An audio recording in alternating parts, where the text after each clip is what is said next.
Okay, tell us about budgeting your wedding.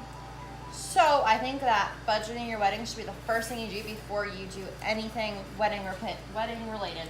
Especially getting on Pinterest. Stay off Pinterest until you know your budget, because if you're looking at luxury $500,000 weddings that you are not able to afford, it's just going to make you really sad really fast.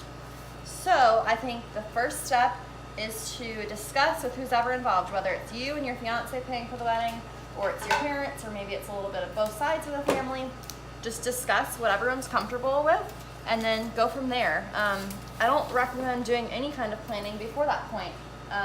Just see what everyone has to offer and what everyone's comfortable with. And then I think from that point, when you have a number, kind of breaking it down, even if it's like in an Excel spreadsheet or something super simple, or on a piece of paper. Okay, so here's our overall budget. So maybe your budget's $20,000. So breaking it up, and I mean, you can do a little research online if you don't have a wedding planner of roughly how much things cost, like how much does a DJ cost or how much does a cake cost, and then just making yourself a rough budget for everything. Because that way, going into it, if you have like a $30,000 budget, but your photographer you want to book is $8,000, like that might not be the smartest. So just having those numbers in front of you when you're obtaining pricing from vendors is really smart, rather than just booking a couple of really expensive things and then you don't have enough money left over to feed your guests. So just kind of putting those numbers in front of you from the beginning will help not only you but your vendors when they start asking you questions like, what's your budget for flowers, or what's your budget for cake? You can actually give them a straightforward answer, and you can be realistic, and they can give you realistic quotes of what you can actually afford. And I know this might vary from couple to couple, but what would you say in your opinion is like the number one thing to spend your money on? Like if you had to For pick me one. personally, I think it's photos. Because Same. I tell people when they ask me that question is that's the only thing you're going to take away after the wedding day.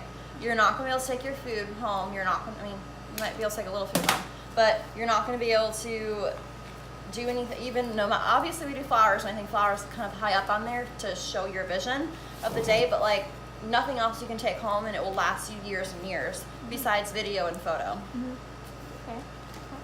And do you have a recommended way for people to organize their budget?